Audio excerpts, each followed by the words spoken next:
নমস্কার। পুরাণ পরম্পরায় আপনাদের সবাইকে জানাই স্বাগত।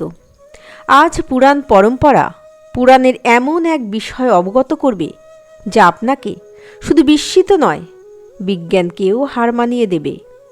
লিঙ্গ পরিবর্তন বর্তমান যুগেও হয়, কিন্তু নারী রূপে জন্ম নেওয়ার পর পুরুষ রূপে রূপান্তরিত হয়।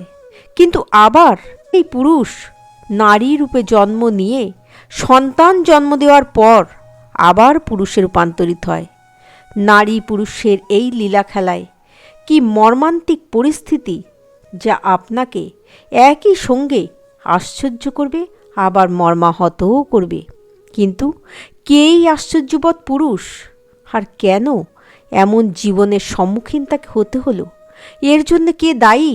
তার মাতা পিতার কর্মফলই বা ঠিক কতটা? জানুন এই ছোট্ট ভিডিওটি থেকে। তার আগে যারা সত্যিই পুরাণের আশ্চর্য অথচ সত্য ঘটনা জানতে চান, তারা এখনই চ্যানেলটিকে সাবস্ক্রাইব করে দিন, আর ভালো লাগলে লাইক ও শেয়ার করতে ভুলবেন না। তাহলে আসুন জেনে নিই সেই আশ্চর্য কাহিনীটি। এই কাহিনীটি সৃষ্টির একেবারে শুরুতে। সৃষ্টির আদিতে ব্রহ্মা ছিলেন এবং তার মন থেকে জন্ম নিয়েছিল মরীচির, এবং সেই মরীচির পুত্রই হলেন কশ্যপ মুনি। কশ্যপের ঔরসে দক্ষ কন্যা অদিতির গর্ভে জন্ম নেয় সূর্যদেব, এবং এই সূর্যদেবের পত্নীই হলেন সঙ্গা, আর সঙ্গার পুত্র হলেন শ্রাদ্ধদেব ও তার স্ত্রী শ্রদ্ধা। এই শ্রাদ্ধদেব এবং শ্রদ্ধার দীর্ঘ বৎসর কোনো সন্তান হয় না। তখন শ্রদ্ধা তপস্যা স্বরূপ শুধুমাত্র দুধ পান করে জীবন ধারণ করতে থাকলেন। রাজা শ্রাদ্ধদেব তখন পুত্রের আশায় বশিষ্ঠ মুনির কাছে গেলেন। বশিষ্ঠ মুনি মিত্রা বরুণের যজ্ঞ করতে বললেন। পুত্রের আশায় যজ্ঞ শুরু হলো, কিন্তু ঘটে গেল এক বিপর্যয়। পত্নী শ্রদ্ধা অগ্নিতে আহুতি দেওয়ার সময় প্রণাম করে বললেন, আমার যেন কন্যা হয়। কিন্তু এই কন্যা কামনার কথা পত্নী শ্রদ্ধা তার স্বামীকে বলেননি। তাই যথা সময়ে তিনি সন্তানের জন্ম দিলেন। কন্যাকে দেখেই রাজা ভীষণ রেগে গেলেন। তিনি গুরুদেব বশিষ্ঠকে বললেন, ভগবান, এ কি হলো? আপনারা ব্রহ্মবাদী, আপনাদের অনুষ্ঠিত কর্মের বিপরীত ফল কেমন করে হলো? দেবতাদের বাক্য উন্নতা হওয়া যেমন অসম্ভব, ঠিক সেই রকম আপনাদের ক্রিয়ার বৈষম্য অসম্ভব। তাহলে কিভাবে এই বৈষম্য হলো?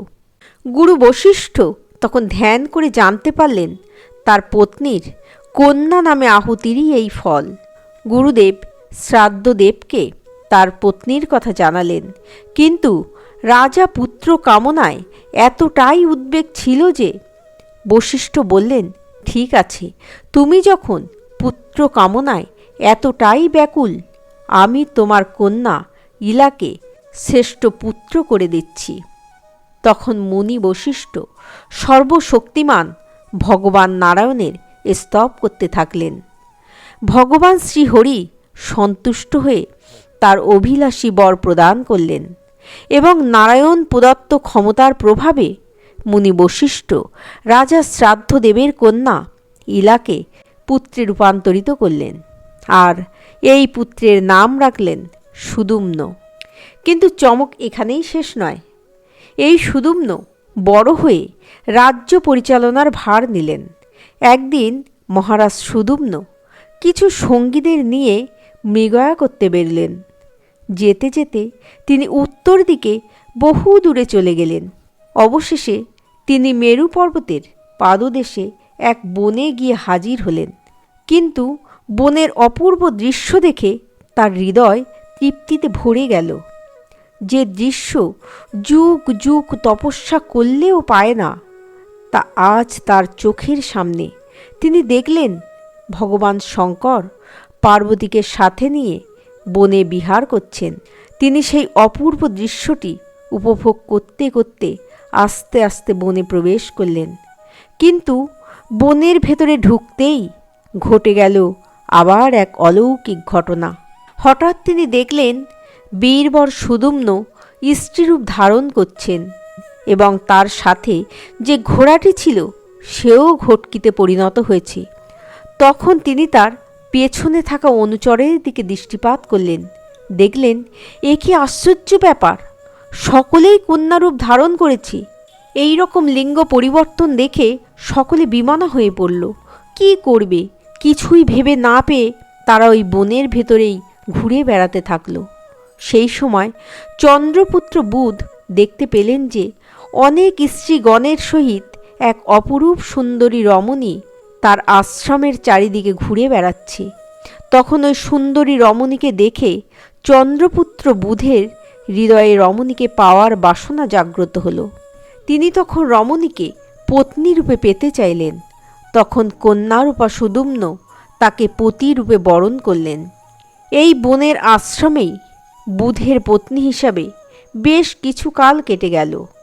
সেখানে নিজের একটি পুত্র হল, তার নাম রাখলেন পুরুরবা। কিন্তু হিসাবে দীর্ঘদিন অতিবাহিত হওয়ার পরও তার মনে শান্তি ছিল না। মনের অগোচরে তার বশিষ্ঠ মুনির কথা স্মরণ হতে লাগল। তিনি তখন তারই নাম বারবার স্মরণ করতে থাকলেন। মুনি বশিষ্ঠ তারই সৃষ্ট সন্তানের ইহেন করুণ অবস্থা দেখে তিনি বিষাদগ্রস্ত হয়ে পড়লেন এবং কৃপান্বিত হয়ে সুদুম্নকে পুরুষত্ব প্রদানের জন্য ভগবান শঙ্করের আরাধনা করতে লাগলেন। বশিষ্ঠের আরাধনায় ভগবান শঙ্কর সন্তুষ্ট হয়ে তার পুরুষত্ব ফিরিয়ে দিলেন, কিন্তু নিজের বাক্যের সত্যতা রক্ষার জন্য তিনি সুদুম্নকে এই বর দিলেন যে 1 মাস পুরুষ এবং 1 মাস স্ত্রী রূপ ধারণ করবে। কারণ একাধারে ভক্তের মনোবাঞ্ছা পূর্ণ করা যেমন ভগবানের ইচ্ছে, সেই সঙ্গে নিজের বাক্যের সত্যতাও রাখা তার কর্তব্য। সেই হেতু এই সিদ্ধান্ত। কিন্তু এখন প্রশ্ন হল, কেন বনের এই দুর্লভ মহিমা? রাজা পরীক্ষিত সুখদেব মুনিকে এই প্রশ্নই করেছিলেন। তিনি বললেন, একদা ব্রতধারী ঋষিগণ ভগবান মহাদেবকে দর্শনের ইচ্ছায় সতেজের প্রভাবে দিক সকলের অন্ধকার দূর করে বনে গিয়ে উপস্থিত হলেন। সেই সময় দেবী অসংলগ্ন অবস্থায় ছিলেন। সহসা ঋষিদের সেখানে উপস্থিত থেকে তিনি অত্যন্ত লজ্জিত হলেন ও নিজের সংযম রক্ষা করলেন। কিন্তু মহাদেব প্রিয়ার এই অকস্মাৎ লজ্জার মুখে পতিত হওয়াতে তিনি অপমানিত বোধ করলেন। তখন তিনি অভিশাপ দিলেন, আজ থেকে এই বনে যে প্রবেশ করবে সেই নারী রূপ ধারণ করবে, আমি ভিন্ন। আর ঠিক সেই কারণেই সুদুম্ন আজ নারী রূপে রূপান্তরিত হয়েছে। কিন্তু বশিষ্ঠ মুনির কৃপায় ও মহাদেবের আশীর্বাদে তিনি পুরুষ রূপ ফিরে পেলেন ও রাজ্য ফিরে এলেন ঠিকই, কিন্তু তারপর কি হলো? কারণ সুদুম্ন তো 1 মাস পুরুষ ও 1 মাস স্ত্রী থাকবেন, তাতে কি প্রতিক্রিয়া হলো রাজ্যের? কিন্তু পুরাণে জানা যায় যে যখনই তিনি নারী হতেন সেই মাসে লজ্জাবশত তিনি গোপনে থাকতেন। প্রজাবৃন্দ এই ব্যবস্থায় সন্তুষ্ট হলেন না। তা বুঝতে পেরে রাজা সুদুম্ন নিজ পুত্র পুরুরবার হাতে রাজ্যভার তুলে দিয়ে তপস্যার জন্য বনে প্রস্থান করলেন। সুদুম্ন বনে চলে যাওয়ার পর যমুনা নদীর তীরে 100 বৎসর তপস্যা করলেন এবং শ্রীহরির কাছে প্রার্থনা করলেন তার মতো সর্বশক্তিমান পুত্র যেন তার হয়। আর তার তপস্যায় তুষ্ট হয়ে ভগবান তাকে 10টি পুত্র সন্তান দিলেন এবং তার মধ্যেই শ্রেষ্ঠ হলেন ইক্ষ্বাকু। তার নাম নিশ্চয়ই আপনারা সকলেই জানেন। তাহলে আজ আপনারা জানলেন জন্মসূত্রে লওয়া একটি কন্যার বারবার কিভাবে লিঙ্গ পরিবর্তনের সম্মুখীন তাকে হতে হয়েছে এবং এই লিঙ্গ পরিবর্তনের ফলস্বরূপ তাকে কত যন্ত্রণা পেতে হয়েছে। কিন্তু এর জন্য দায়ী কে?